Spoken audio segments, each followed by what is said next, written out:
class. Okay, ma'am.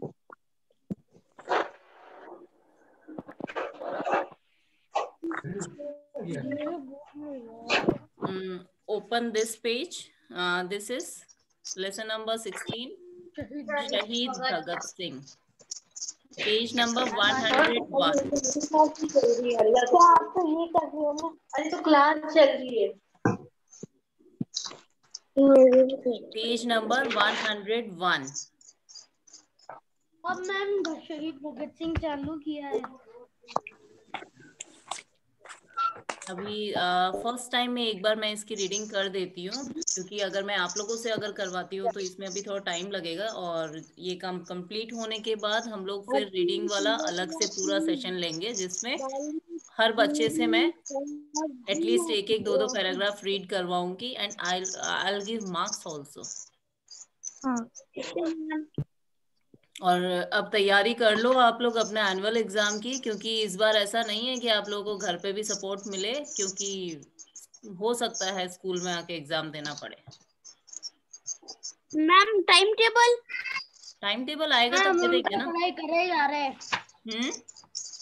हम तो पढ़ाई कर ही रहे मैम इतने दिनों से. हाँ, तो अच्छे से पढ़ाई कर लेना, क्योंकि अभी इस साल तो काफी पेरेंट्स का भी काफी सपोर्ट मिला है तुम लोगों को. नहीं मिला? I know. मुझे सबका पता है. No ma'am. कईयों ने खुद करा है, बट कईयों को मिला है, क्योंकि एक ही बार में पूरी क्लास यूं 30 में से अगर 28, 29, 30 और ऐसे मार्क्स आने लग जाए तो थोड़ा सा तो डाउट होता है. 30 में होता है ना. Yes ma'am. तो अभी तो हो सकता है स्कूल में आके देना पड़े, क्योंकि अभी 6 to 8 भी अभी खुलने वाली है, उसके बाद आप लोगों का ही नंबर है. Yes ma'am. 6 to 8 खुल चुकी है, खुलने वाली है. मोस्ट प्रोबेबली मार्च में हम लोगों का मिलना होगा face to face first time. So मैं अब स्टार्ट करूं. How many students are there in the class? Let me check.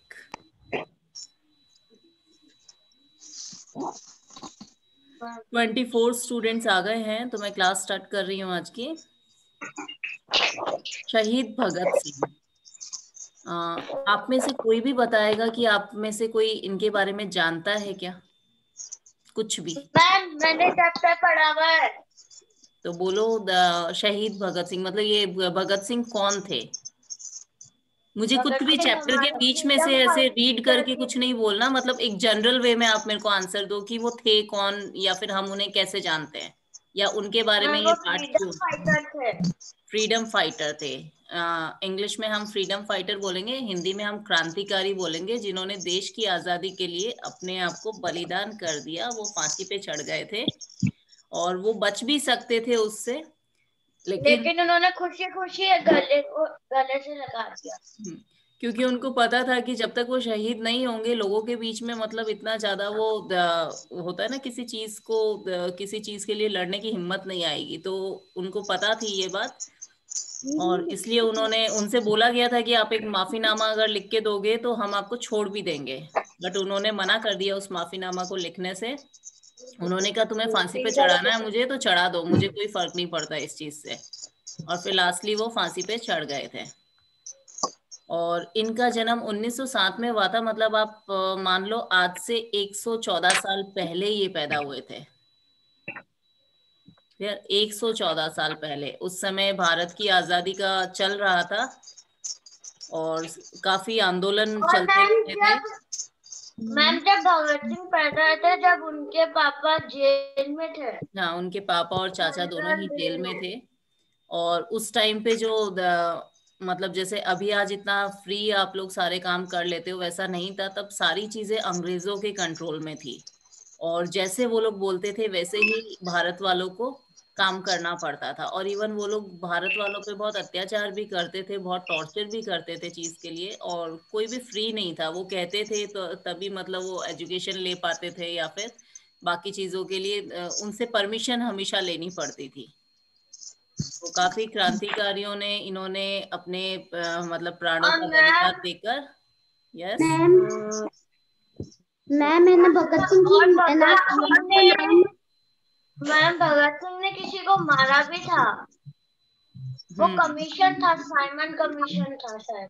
नहीं, साइमन और कमीशन नहीं पोस्टर था। पे लिखा था साइमन कमीशन गो, ऐसा था कुछ। यस मैम है ना, भगत सिंह की है ना माँ का नाम था विद्यावती। विद्यावती। यस, और मैं अब पापा एक का बार नाम था किशन सिंह। हम्म तो ओवरऑल मैंने आपको एक छोटा सा डिस्क्रिप्शन भगत सिंह के बारे में दे दिया कि वो कौन थे, और हम उनके बारे में इसलिए पढ़ रहे हैं ताकि हमें भी कुछ इंस्पिरेशन मिले कि मतलब ऐसे लोगों का बलिदान वेस्ट नहीं जाए। ऐसा नहीं है कि कल को हमें पता ही नहीं हो कि हमारे देश में किन लोगों ने हमारे आजादी के लिए लड़ाई करी है। हम लोग महात्मा गांधी के बारे में पढ़ते हैं, भगत सिंह, सुभाष चंद्र बोस, ऐसे कई नाम हैं जिन्होंने हमें आजादी दिलाई। और आज मामा हम इतने आराम से जो जी रहे हैं ना, वो इन लोगों की वजह से जी रहे हैं। तो हमें इन लोगों को याद रखना चाहिए, और इसीलिए इन लोगों पे पाठ बनते हैं। क्लियर? अभी भी जो आपके आसपास जो चीजें हो रही है, जैसे आज मोदी जी है या फिर ये जो भी यहाँ पे चीजें होती है, तो बाद में इन लोगों पे भी लेसन्स बनेंगे, और जो हमारे बाद आने वाली जो जनरेशन है वो इन लोगों के बारे में पढ़ेगी जो अभी चल रहा है। क्लियर? अभी जितने भी लोग हैं इनका नाम भी बाद में फिर टेक्स्ट बुक में ऐड होगा, तो ये बाद में एक हिस्ट्री बन जाएगी जो आपकी मैम आने भगत वाली सिंह की जनरेशन बड़ी बहन का पढ़ेगी। नाम अमरो था। हम्म मैम भगत सिंह की बड़ी बहन का नाम अमरो था। हम्म चलो अब मैं स्टार्ट करती हूँ। पार्ट नंबर 16, शहीद भगत सिंह, पेज नंबर 101 है। अगर किसी ने नहीं खोला या किसी को नहीं पता तो आप ओपन कर लो, और नहीं तो स्क्रीन पे भी आप लोगों को विजिबल है। क्लियर?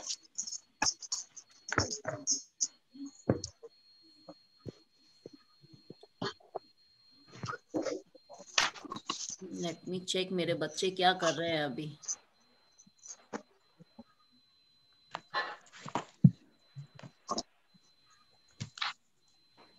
ओके। भारतीय स्वतंत्रता की बलिवेदी पर जिन सपूतों ने अपने प्राणों का बलिदान किया, उनमें सरदार भगत सिंह का नाम स्वर्ण अक्षरों में अंकित है। यहाँ पे कई ऐसे वर्ड्स होंगे जो आपने पहले नहीं पढ़े। स्वर्ण अक्षर मतलब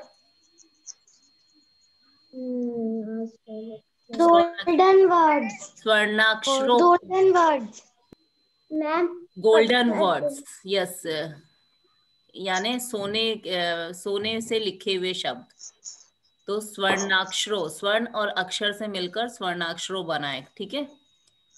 सरदार भगत सिंह का जन्म लायलपुर, लायलपुर जो पहले इंडिया में पंजाब। था, लेकिन जब पाकिस्तान भारत अलग में हुआ, था, अभी वो पाकिस्तान में है। यस, वो पहले इंडिया का ही पार्ट था, लेकिन पाकिस्तान जब सेपरेट हुआ तो वो अब पाकिस्तान के पार्ट में है, लेकिन पहले वो इंडियन पार्ट ही था। क्लियर? तो लायलपुर में 28 सितंबर 1907 को हुआ था। उनकी माता का नाम विद्यावती और पिता का नाम किशन सिंह था। इनकी बड़ी बहन का नाम अमरो था। तो ये एक शॉर्ट डिस्क्रिप्शन है उनकी फैमिली के बारे में कि उनकी फैमिली में कौन कौन थे। कुछ तो ले रही हूँ। No need to talk in between the class, is it? Class मेरी के तो बीच में आवाज चल किसी को रही है बात ना नहीं ऊपर से, करनी मैं है। रीडिंग भी तो कर। जिस समय भगत सिंह का जन्म हुआ था उस समय हमारे देश पर अंग्रेजों का शासन था।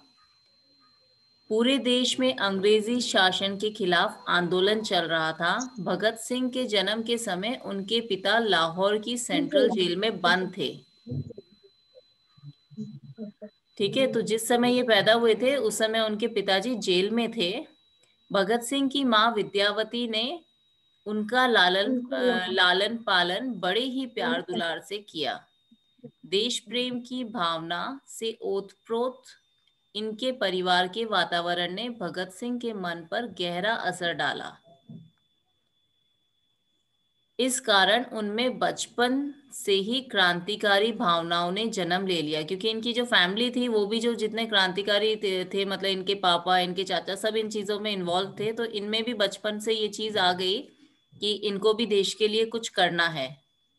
और एक चीज और, जिस दिन ये पैदा हुए थे उसी दिन इनके पापा को और इनके चाचा को जेल से छोड़ा गया था। तो इनकी जो दादी थी, उन्होंने इनका नाम भागो वाला रखा था। मतलब जिसका भाग्य बहुत अच्छा होता है या जो बहुत अच्छी किस्मत लेके आता है। तो स्टार्टिंग में इनकी दादी ने इनका नाम भागो वाला रखा था क्योंकि उसी दिन इनके पापा को और इनके चाचा को आजादी मिली थी जेल की कैद से। भगत सिंह के जीवन से जुड़ा एक प्रसंग बड़ा रोचक है, जिससे उनके बचपन से ही वीर और साहसी होने का पता चलता है। अब उनके बचपन की एक स्टोरी हम छोटी सी देखेंगे कि क्या हुआ था। Good morning ma'am. Good morning Hitendra, इतना लेट बेटा?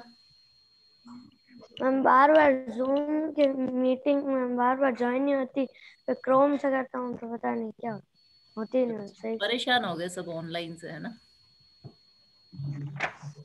No even ma'am. नहीं है, हम लोग भी मतलब अब परेशान हो चुके हैं यहाँ पे जूम पे किस आप डेट को लोग। स्कूल खुलने वाली है?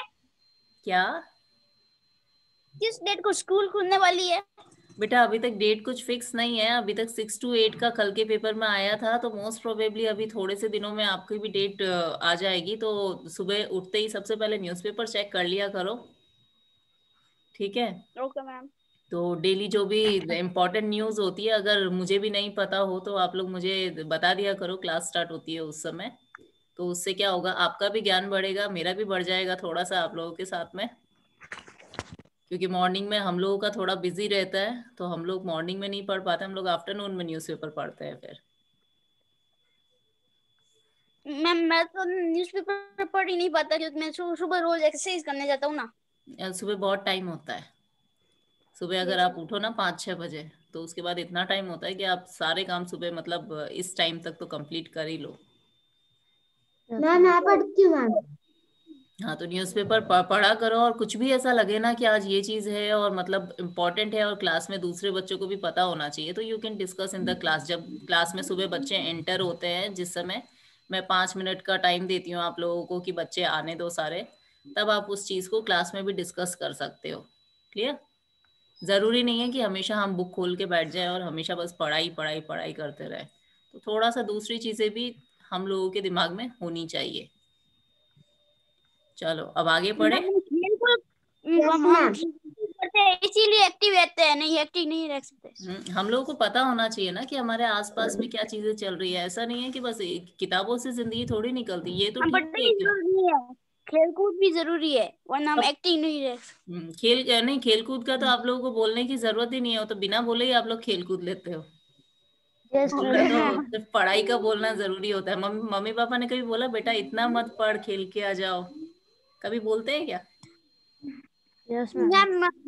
मिस कौन इतना पढ़ाकू है कि मम्मी पापा बोलते हैं कि बेटा इतना मत पढ़ाई करो"? इतना भी नहीं पढ़ता लेकिन मैम पर मैं एग्जाम खेलने की जाता जब हूँ। मैम मैं मैम जब एग्जाम की तैयारी करता हूँ तब कभी कभार मम्मी बोलते हैं। मैं सिर्फ शाम को खेलने जाता हूँ। हाँ। मैम मैं तो ट्यूशन से आता हूँ, फिर कुछ खा वा के मैं तो खेलने चला जाता हूँ। खेला करो, फिजिकल एक्टिविटी बहुत जरूरी है। मेंटल एक्टिविटी मत करना। मतलब ऐसा नहीं है कि खेलने की मतलब कि मम्मी मोबाइल दे दो, वीडियो गेम देख लेता है, ये देख लेता है, वो चीज नहीं देखनी है। आपको अगर खेलना है तो खेलने में फिजिकल गेम खेलो, जिसमें आपके हैंड्स के या लेग्स के मूवमेंट्स ज्यादा हो। बैडमिंटन खेल लो, बाहर जाके क्रिकेट खेल लो, इस तरीके के गेम्स खेल लो। मैम जैसे मैम क्रिकेट मैं शाम को क्रिकेट और फुटबॉल खेलता हूँ। हाँ, तो ये गेम्स होते हैं, ये मैम आपको वाकई मैम हम फिजिकल। साइकिलिंग भी कर सकते हैं। हाँ, तो मैम हम साइकिलिंग भी कर सकते हैं। साइकिलिंग कर सकते हो, ये भी फिजिकल एक्टिविटी में आ जाता है कि आप लोगों मैं को भी करता फिजिकली फिट रखते हैं। हूँ। मैम साइकिलिंग मैम बट ऐसा साइकिलिंग नहीं कि से फ्री हो गए हाइट कि अब लंबी होती है क्या? नहीं, ऐसे मत किया करो कि क्लास खत्म होते ही कि मम्मी अब मोबाइल दे दो और मैंने क्लास अटेंड कर ली तो अब थोड़ी देर मेरे को मोबाइल देखने दो। मोबाइल तो छोड़ दो। आप जितना ये काम कर रहे हो ना, ये भी वैसे नहीं मैम मैं करना मोबाइल चाहिए, देखता ही नहीं हूँ। लेकिन ये मैम सिचुएशन क्लास ऐसी हो गई खत्म कि होता है, मैं नहीं देख। चलो मैं अब इसे कंटिन्यू करती हूँ। हाँ, बाद में चैप्टर खत्म होने के बाद फिर हमारे पास बहुत टाइम है बातें करने के लिए, और अभी आगे काफी सारे दिन पड़े हैं। ठीक है। यस एक मैम। बार भगत सिंह अपने पिता के साथ कहीं जा रहे थे। रास्ते में पिता के रास्ते में एक पिता के घनिष्ठ मित्र मतलब बहुत करीब, बहुत ज्यादा अच्छा है। इंग्लिश में क्या बोलोगे इसे? क्लोज घनिष्ठ, friend, close friend, close close friend बोल फ्रेंड सकते हो, बेस्ट फ्रेंड भी मैम, बोल क्लोज सकते हो। Friend. Yes yes. Ma'am, best. तो घनिष्ठ मित्र मिल गए जो खेत में बुवाई का काम कर रहे थे। उनके पिता मित्र से बातचीत करने लगे तो भगत सिंह खेत में छोटे छोटे तिनके रोपने लगे। मतलब दोनों बेस्ट फ्रेंड्स थे तो वो बात करने लगे और ये खेत में छोटे छोटे तिनके रोपने लगे मतलब यूं उगाने लगे। बालक के इस कार्य को देखकर पिता ने पूछा, यह क्या कर रहे हो भगत सिंह? बालक ने उत्तर दिया, बंदूकें बो रहा हूं। मतलब देखो इतनी छोटी एज में भी उन्होंने किस तरीके का जवाब दिया कि मैं बंदूकों को उगा रहा हूं ताकि उसके भी प्लांट्स लग जाए और उससे बहुत सारी बंदूकें मतलब निकल जाए। भगत सिंह जैसे जैसे बड़े होते गए उनके मन में देश प्रेम की भावना और गहरी होती गई। इनकी प्रारंभिक शिक्षा मतलब प्रारंभिक शिक्षा ये शुरुआती जो स्कूल का टाइम होता है, इसे कहते हैं प्राइमरी एजुकेशन। जो आप लोग अभी कर रहे हो that is your primary education. फिर जब आप 6 to 8 और उसमें आ जाओगे तब वो हो जाएगा माध्यमिक शिक्षा, सेकेंडरी एजुकेशन। क्लियर? तो इनकी प्रारंभिक शिक्षा गांव की ही पाठशाला में हुई। आगे की शिक्षा के लिए भगत सिंह नेशनल कॉलेज लाहौर गए। वहां इनकी मुलाकात सुखदेव व यशपाल से हुई। मैम आपकी आवाज कट रही है मैम। बेटा कुछ कनेक्शन का आई थिंक प्रॉब्लम है क्योंकि मेरे पास मैसेज आता है कि कनेक्शन थोड़ा अनस्टेबल हो जाता है बीच बीच में। चलो मैं यहाँ से रिपीट कर देती हूँ। इनकी प्रारंभिक शिक्षा गांव की ही पाठशाला में हुई। प्रारंभिक शिक्षा प्राइमरी एजुकेशन को बोलते हैं जो starting 1st to 5th classes होती है और फिर बाद में सेकेंडरी एजुकेशन आ जाता है, उसे हम माध्यमिक शिक्षा बोलते हैं हिंदी में। ठीक है। आगे की शिक्षा के लिए भगत सिंह नेशनल कॉलेज लाहौर गए। वहां इनकी मुलाकात सुखदेव व यशपाल से हुई। ये उनको दो मित्र मिले थे बाद में, जो वो लोग भी क्रांतिकारी आंदोलन में मतलब साथ में थे। तीनों गहरे मित्र बन गए। गहरे मित्र आप कह सकते हो best friend. Clear? Ma'am yes. Ma'am मैंने गूगल पे सर्च किया था पिक्चर ऑफ यशपाल, लेकिन वो तो आई नहीं। बेटा ऐसे कई सारे क्रांतिकारी थे, मतलब जिनका तो नाम हम लोग जानते भी नहीं है या जिनको किसी ने नोटिस ही नहीं किया। ये तो मेन मेन जो थे उनको यहाँ पे डिस्प्ले कर दिया। कईयों की तो पिक्चर्स भी अवेलेबल नहीं है, लेकिन उन लोगों ने भी हमारे देश के लिए बहुत कुछ किया था, तो इसलिए उनका नहीं होगा। तो आगे पढ़ते हैं। तीनों गहरे मित्र बन गए और क्रांतिकारी गतिविधियों में भाग लेने लगे। गतिविधियों मतलब आंदोलन नहीं, गतिविधियां हम लोग एक्टिविटीज को बोलते हैं। आपके स्कूल में भी जो एक्टिविटीज होती है ना उनको हिंदी में आप क्या बोलोगे? गतिविधियां। गतिविधियां। भारत को स्वतंत्रता दिलाने के उद्देश्य से देश के नौजवानों में देशभक्ति की भावना जागृत करने के लिए, जागृत करना मतलब जागृत करना,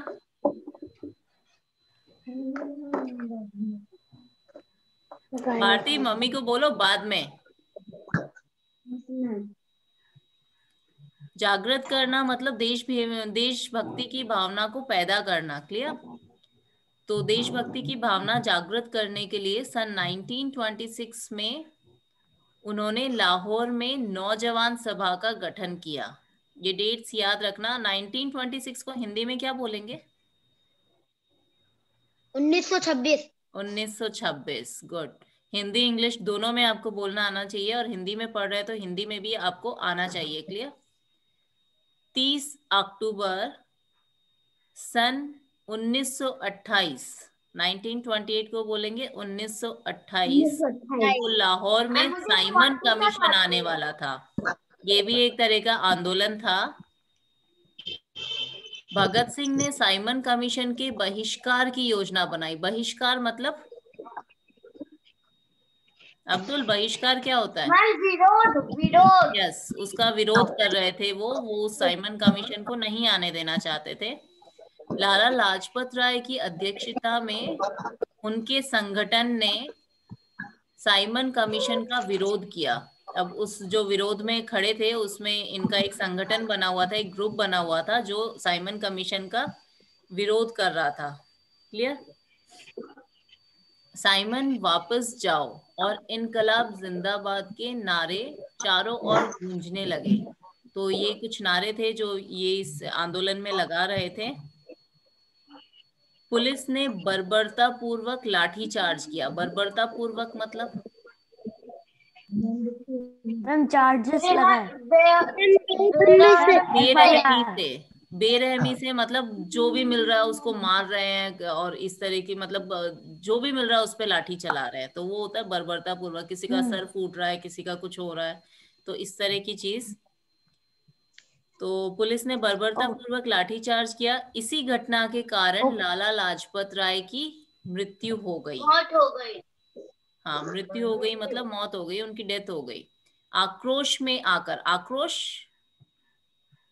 गुस्से में आकर, गुस्से में आकर भगत सिंह ने पुलिस कमिश्नर लाला लाजपत राय को वो बहुत मानते थे, और जब उनकी डेथ हो गई तो इनको भगत सिंह को बहुत गुस्सा आया, तो उन्होंने पुलिस मैम लाला कमिश्नर सैंडर्स लाजपत राय भी, पुलिस मैम लाला लाजपत राय भी एक फ्रीडम फाइटर थे अपने भी। हाँ, यस। तो उस समय क्या इनको जब गुस्सा आया तो इन्होंने, जो पुलिस कमिश्नर था उस समय वहां पे मैदान में ही था, तो उसको पुलिस उसकी कमिश्नर था। हत्या कर दी, और पुलिस कमिश्नर का नाम था सैंडर्स। ठीक है? इस कार्य के कारण भगत सिंह और उनके साथियों को गिरफ्तार कर लिया गया। जब कमिश्नर की हत्या करी और अंग्रेजों का राज था, तो फिर गिरफ्तार करना तो बनता ही है, तो उन्होंने गिरफ्तार कर लिया इनको। 23 मार्च 1931 को राजगुरु, सुखदेव और भगत सिंह को फांसी की सजा दी गई। इन तीनों को एक साथ फांसी पे लटकाया गया था। उन तीनों ने देश के खातिर हंसते हंसते फांसी के फंदे को गले लगा लिया। तब से यह दिन शहीद दिवस के रूप में मनाया जाता है। आज आज भी 23 मार्च को हम शहीद दिवस के रूप में सेलिब्रेट करते हैं, और इसलिए क्योंकि इस दिन इन तीनों को क्या किया था? फांसी पे लटका दिया गया था। तो ये मैम देश के कौन लिए सी शहीद डेट हुए को? थे। 23 मार्च 1931 को किया था, इसलिए 23 मार्च शहीद दिवस के नाम से मनाया जाता है। मैम शहीद 1921। 1931 शहीद भगत सिंह के बलिदान ने क्रांति का जो रास्ता दिखाया, उसी के परिणाम स्वरूप ही आज हम आजाद भारत में सांस ले रहे हैं। तो इन लोगों का बहुत कंट्रीब्यूशन है हम लोगों को आजादी दिलाने में, और इसी की वजह से आज हम लोग आराम से बैठ के यहाँ पे ऑनलाइन क्लास कर रहे हैं, आराम से बाजार में जाकर चीजें खरीद के लेके आते हैं, और आराम से अपनी जिंदगी जीते हैं। हम लोगों को कभी ऐसा नहीं होता है कि कहीं बीच में कोई देख ले तो पकड़ के पुलिस जेल में कैद कर ले या इस तरह की, जबकि पहले ये चीजें होती थी। पहले आप लोग घर से नहीं निकल पाते थे, मतलब जो उस टाइम पे लोग थे, बच्चे थे, वो घर से निकलते ही नहीं थे क्योंकि इतना डर रहता था बाहर। एक बार मैं अटेंडेंस ले रही हूँ बेटा। Okay ma'am.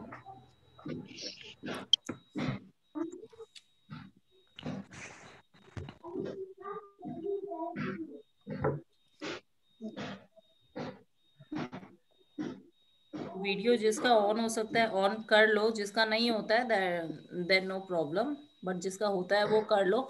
मुझे भी याद होना चाहिए ना कि मैंने थर्ड मतलब इस साल कोरोना टाइम में किन बच्चों को पढ़ाया था, नहीं तो आप तो ऐसे ही पास आउट हो जाओगे।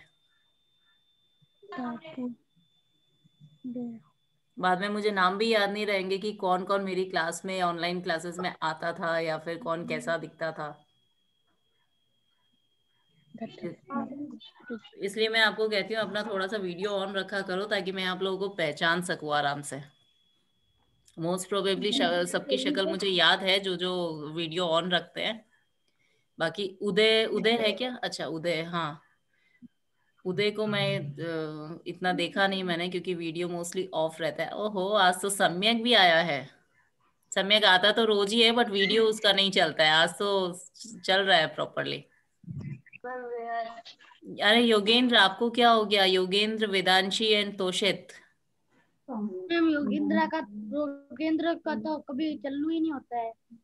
उसके प्रॉब्लम ही रहती है। उसको मुझे फेस टू फेस ही मिलना पड़ेगा स्कूल में। चलो, now again I share the screen.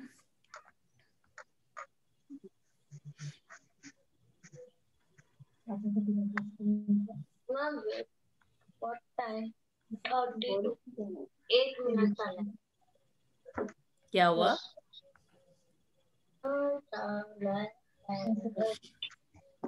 Yes, तो हमने ये जो पाठ पढ़ा है। मैम मेरी हिंदी की कॉपी गुम हो गई पर मैंने दूसरी बनाई है। गुड। कितने आप लोग कितने रिस्पॉन्सिबल हो। नहीं तो किसकी गुम हुई? बाद में पूछेंगे, ठीक है? पहले एक बार इसको कंप्लीट कर लेते हैं। तो ये जो हमने अभी पाठ पढ़ा, इससे हमें क्या शिक्षा मिलती है? हमने क्यों पढ़ा इस पाठ को? टाइम पास करने के लिए? हमें अपने देश से प्रेम करना चाहिए।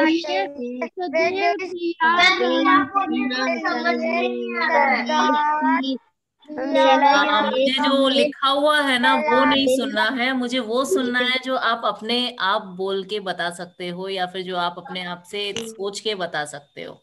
यस हितेन, मैं अपने देश के लिए जान भी दे सकता हूँ। सही में? Yes ma'am. सही में? क्या समय?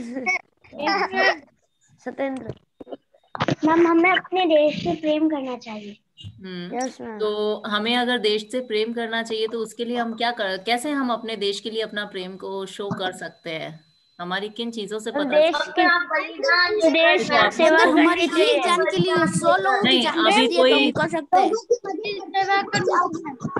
अभी कोई भी आपसे बलिदान नहीं मांग रहा है, क्योंकि अभी हम एक लोकतांत्रिक देश में रहते हैं जहाँ पे सबको लिबर्टी है, सब आराम से रह सकते हैं। अभी कोई आंदोलन नहीं चल रहे हैं, तो कोई आपसे नहीं कहता कि अपनी जान दे दो। मदद करके और अच्छा नहीं रह सकते।